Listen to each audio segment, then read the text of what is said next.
we have this strange, fiery block with a skeleton trapped inside.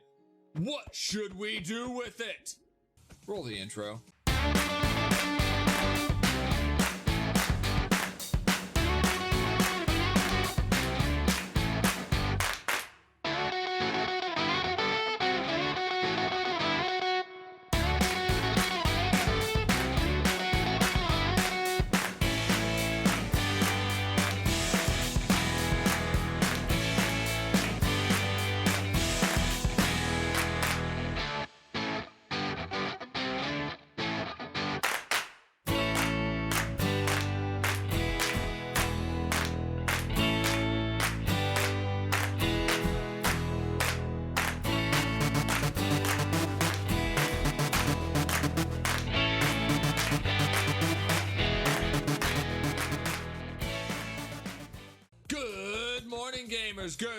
Good morning, and welcome back to the Surviving Bedrock channel.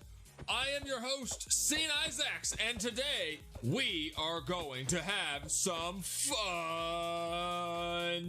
While working on the iron farm several episodes back, I found a small cave made from cobblestone, and it had a small cage with a skeleton trapped inside.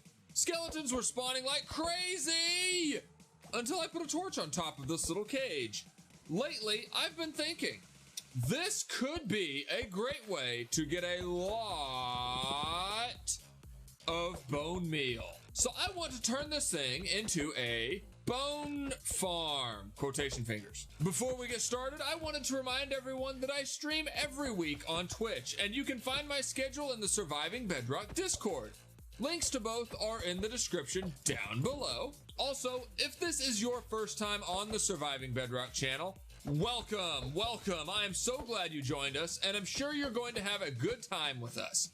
I do upload videos twice a week, so be sure to hit that subscribe button, and don't forget the bell, so you'll be up to date on all future videos. Now, let's have some fun. The wonderful world of Surviving Bedrock is it's so peaceful here, and you know what? Today, we are going to stay here, because as I said, I found a little spawner, and I realized we have yet to really discuss spawners. We have found a few of them, but we've never actually talked about them. So here we are on our way over to the beloved iron farm way over here. Actually, not too far. And I will say, I love having a computer to record this on and play in my single player world. I've got this render distance kicked all the way up to 64 chunks. I could see the creeper farm from my main house. It is wonderful. I mean, before, you wouldn't see that like they do now. But now, I could see it all. It is, see, I can see my house from here. That is amazing. I love it. This is just awesome. Okay, celebration aside. So, while I was setting this up, I was going through and kind of digging around for some stone, because that took a lot of stone brick. And down here is a cave that I have lit up. And I've also mined several bits of the stone, so you're going to find it all over the place, lit up, pieces missing here and there. But down this way, as I was traveling and exploring, and I spotted this. Not you. I spotted the cobblestone. When you find naturally generated cobblestone, that means you have found what used to be called a dungeon. I don't know if that spawned the Minecraft dungeon's name. I don't know. Moving on. In dungeons, you are always going to find a spawner of some kind. Now, be very careful. Do not hit the spawner. Do not break it. Do not try to mine it, move it, anything. You cannot pick it up of any way in survival Minecraft. In creative, you can have them from the creative inventory, but we are in true survival Minecraft. Even with Silk Touch, it will not be mineable. What happens when these things are not on is they spawn mobs like crazy, left and right, until you place a torch on them. If you light them up like so, they will stop spawning mobs. There are a couple spawners this does not work on, blaze spawners that you have seen in our Nether hub area, the Nether Fortress we explored, will not stop spawning blazes by placing a torch on them. This will also not work on silverfish spawners that you will find in the portal room of the stronghold. So keep that in mind. So there are several types of spawners. They are easily definable by what you see spinning inside them. You see skeleton in this one, so this one is obviously a skeleton spawner. There are spider spawners, there are cave spider spawners. You often see those inside of abandoned mine shafts, and I destroy those faster than you know what to do with them because I hate cave spiders. There are zombie spawners, as I mentioned. There are the blaze spawners that we have found. As of the new 1.16 or 1.16 update, there is now a magma cube spawner located inside certain bastion remnants. There is also the silverfish spawner that we mentioned in the stronghold portal room. So where do we find these? As I mentioned, we find blaze spawners in nether fortresses. If you recall a while ago when we first started looking in the nether, we found these two. They are relatively close together. However, they are not close enough to have both activated at the same time. One thing I want you to pay special attention here, as you can see, that spawner is not spinning. It is not doing anything, but as we move closer, it starts spinning and the fire around it starts glowing up, glowing brighter. That is because spawners like these have a set distance you have to be within before they will actually kick on. And again, as I mentioned, you will always find silverfish spawners in the portal room of the stronghold. And again, as I mentioned, I will destroy those because as a mob, silverfish do nothing for you. They give you a little bit of XP, but there's no actual drops they give you that are worth it. I honestly don't think they drop anything at all. So that being said, we have plans for this spawner because skeletons provide a mob drop that I could get other ways, but other ways would involve a lot more work. And finding a spawner is just really, really handy to have, especially if you are early or mid-game, because you don't have to be late game beating the dragon to do this kind of stuff. This is going to be very, very convenient for us. So what do we do with these things? Well, as you see, this one is constantly spinning up right now, but it's not going to spawn any skeletons because I have enough light in here. As I said, we cannot place them, we cannot mine them, we cannot move them. So we are going to have to resort to using it exactly where it is. And the best thing about it is it will be turned into a farm. That is where the phrase farming or bone farming or spawner farming, mob farming comes into place. What you can do is you can control where these skeletons will go after they spawn. We will do that using water mechanics here, and we'll get into that here shortly. But let's talk about how we make it spawn. Well, pretty easy. Turn the light off. Then it starts spawning a lot. We also need to know where these skeletons are going to spawn so we can maximize the farm's efficiency. Not a whole lot we can do, but the basics are very, very simple. Skeletons will spawn in a 4-block direction of any horizontal direction of this block. So 1, 2, 3, 4. So skeletons will spawn 4 blocks this way, 4 blocks this way. 1, 2, 3, 4. 1, 2, 3, 4. So there we go. They will spawn 4 blocks in any horizontal direction. They will also spawn 3 blocks in any vertical direction. So we already know we have 1, 2, 3 above it. We need to go 3 down. And that's just a simple matter of digging all of this out. I'll show you exactly what I mean. So there's 1, 2, 3. And there is apparently a cave down here because of it.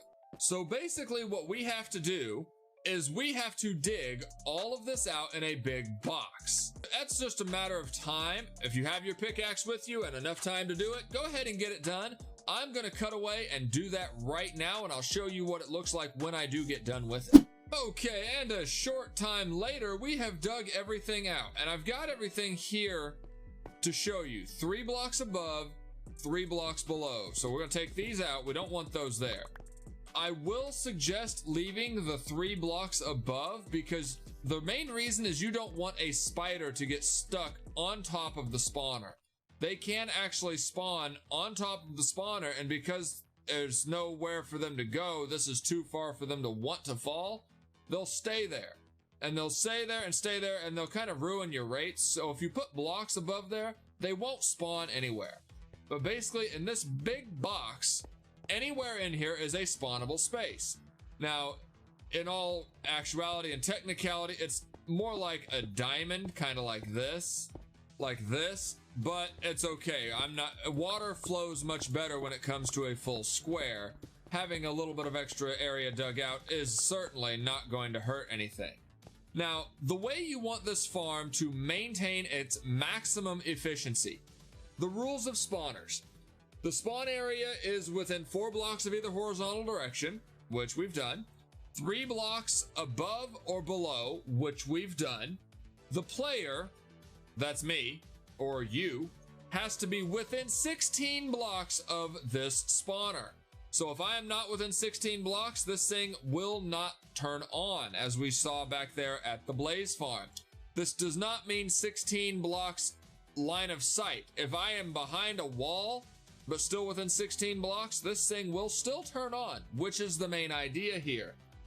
The mobs, they will spawn anywhere between 1 and 4 at a time, I believe, which is pretty good. And then it will randomly check a few game ticks later, a few seconds later, will it spawn any more? If it detects that there are already 6 of that mob within 16 blocks of this spawner, it will not spawn anymore.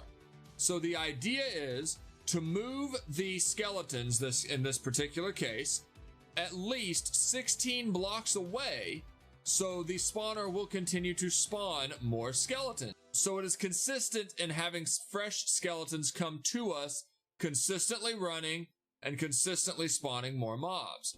This is done pretty easily with water streams. So what we're going to do first is we are going to dig out an area here where we're going to have the mobs be over 16 blocks away.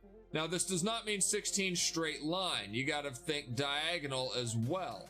So we're down 3. Right here is 3. So if we go, there's 3. If we go another 13 blocks away, so 1, 2, 3, 4, 5, 6, 7, 8, 9, 10, 11, 12, 13.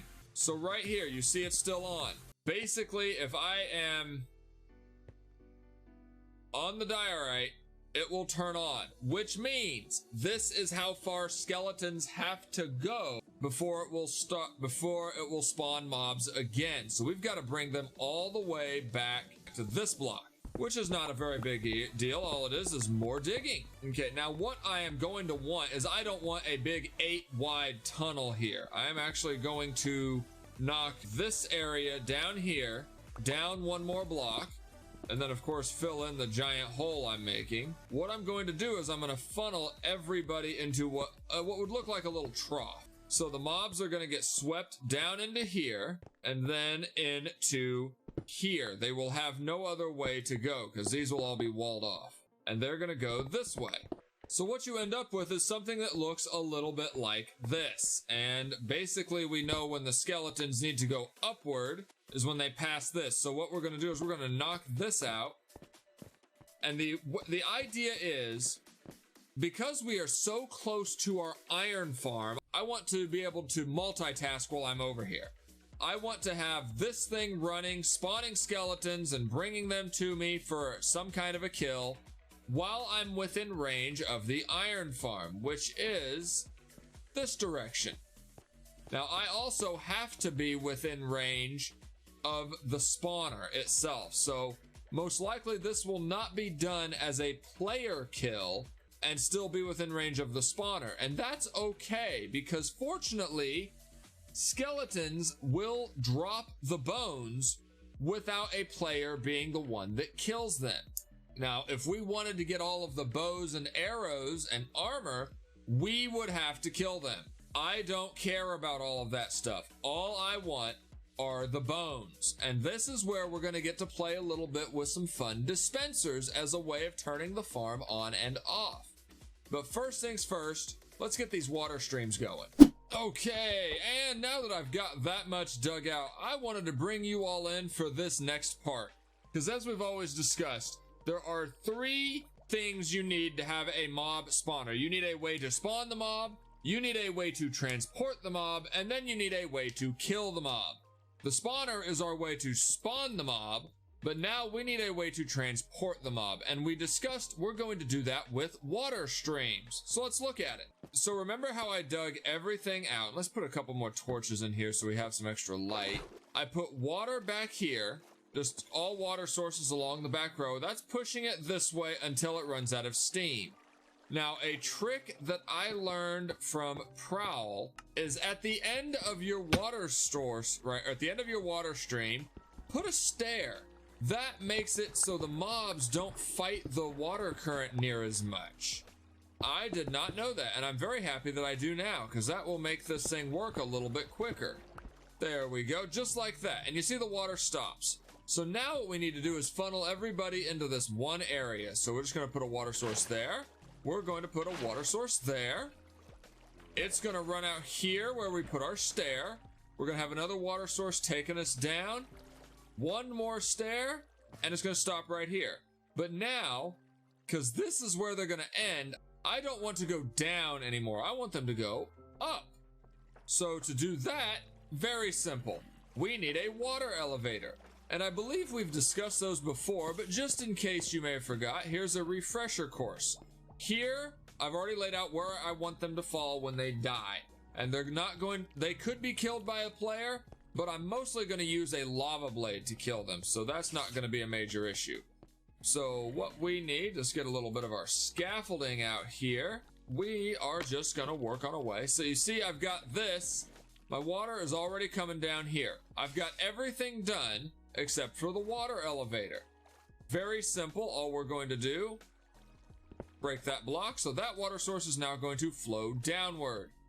And we're going to go down there with it as we get some of the stuff out of our inventory. Now we're going to use our trusty kelp. Just hold jump as you go upwards with kelp, and you just turned everything in there into a water source. Now it's simply a matter of breaking that dirt block, throwing a piece of soul sand there, and boom! We have our water source. Very simple, very easy. Let's go ahead and get out of here. We don't need in here anymore. Wonderful. So now they're all going to come down here and fall, boom. Now, they're not going to die from fall damage. I wanted this to be a little bit of an automated killing system. After I kill the spider with my sword, I want this to be an automated killing system, but I want to control it with a button. Or not a button. This will actually have to be a lever to do it. So we're going to take our high voltage shulker out of our chest. And for this, we're going to use a little bit of redstone. We are going to want a bucket. I do not have a dispenser in this bucket, but that is okay. We are going to take care of that here momentarily. We are going to want some redstone. We are definitely going to want a lever and a good old-fashioned repeater. Give me a moment while I go get the dropper.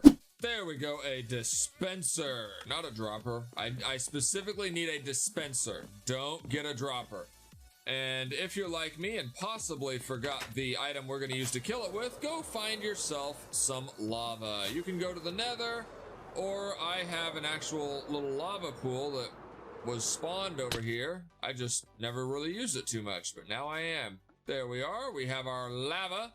Our killing mechanism is going to be these main items. It is going to be a dispenser with said bucket of lava.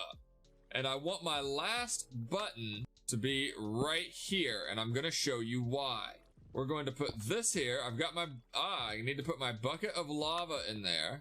We're going to carve a way out of this mountain really quick. And I want my stuff to be hidden. So right here on this piece of stone is going to be our lever. We are going to run some phantasmal redstone. We are going to put a repeater right there. So see, repeater into the block, and then just simply carving out the rest of our mountain here. Bad block placement. No bad block placement during my zombie skeleton killing tutorial. What you'll see, we're gonna go ahead and block this off so no lava goes any awry. There. Lava is dispensed. The button holds it up. When I want to shut it off, we flick the lever, flick it again. Very, very simple, very easy. Works like a charm, and we can now hide everything. There we are. Voila! Voila! There we go. Fantastic. And where we're standing, right here, the spawner engages. So this will be perfect. Now, as always, we need a collection mechanism down here. We are going to go ahead and go back and using our trusty hoppers, along with a fantastic double chest for all of our wonderful, wonderful goodies. We're going to go ahead and place that chest there. There we go, and I gotta break my way out, but that's okay. Breaking out is normally pretty easy. Where's my axe? I need the axe. Give me the axe. And now, double chest, there, and even though that is glass, I can still open it just like so. We are gonna put our stone right there. Fantastic, look at that. Look at us. We have a farm all done and dusted, and now it will work. It will kill things no matter what, as long as we are within spawning distance of this farm. So what say you all to a little demonstration? But first, because I don't want all these guys seeing me and trying to track towards me, I am going to quickly create a way to block everything off. Let's take out all of our torches. Torch, they spawn, I run, and they're gonna fight each other, but that is okay. Let them make their way through. Looks like that one's probably gonna die. No, the other guy died. Oh, cool. So here in a little bit, this will take a little bit of time. This is not gonna be the quickest thing to fully charge up loaded with skeletons, but it will definitely do the trick. And I am going to actually make this look a lot better. I see you all out there with your judgy McJudgy eyes that I'm gonna leave this to look like garbage. That's terrible of you to think that I would do such a thing. But I'm just gonna hang out here, wait, kind of fill in some of the ceiling so I don't get other mobs spawning in here. Looks like I already heard a mob drop. Oh, look at this. They're falling in like clockwork. Boom. And now a demonstration of the kill. All of their stuff, bones, and arrows go in here. We can leave this on if we want, and they'll fall in and immediately start dying. Boom. Boom, look at this. They're gonna die left and right. We don't need anything. Granted, if we really did want to, we could do player kills and get more bones, but this is designed to be a farm that we can just sit here at all night long, and we'd come back to a chest loaded to the bones with bones. Just the sound of skeletons dying in the background. Doesn't that just give you wonderful peace, knowing that they are dying? I love it. I really do love it. And I hope you guys, if you have loved this video while we're sitting here, don't forget, hit that like button down below, subscribe so you guys can see more, and drop a comment down below. Let me know if there's something you would have done differently. Let me know if this is something you have used in your world. Tweet at me. My Twitter link is in the description. Shoot me a photo of what you guys did. I'd love to see that. But now it comes up to another very important fact when it comes to all mob farm. Do we decorate it or do we leave it as it is? As it is, right this very moment, this farm is functional. It is doing exactly what I need it to do. It is getting me all the bones I need. I could easily sit here AFK at this farm all night and probably come back to at least half of this chest loaded with bones.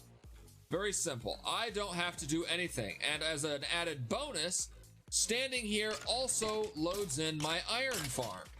And my iron farm is, obviously, we always need iron. Remember that how that worked? Us on Bedrock took forever to get a decent producing iron farm. I love having it. It's phenomenal. Now I kill 2 farms with 1 stand. But you know what? I have found myself becoming a little bit more and more of a builder. You guys have seen my White House build on the Fortress World server, Isaac's Manor on the Whispercraft server. These are builds that look really good. I don't know if I like all of the regular stone or if I would rather make it look a little prettier. I think I, for once, will opt for a little on the prettier side. And you know what? I'm gonna do it with a little bit of movie magic. Y'all are gonna count to 3 with me, and on the count of 3, this whole area is going to be transformed into a much nicer, more aesthetically pleasing farm.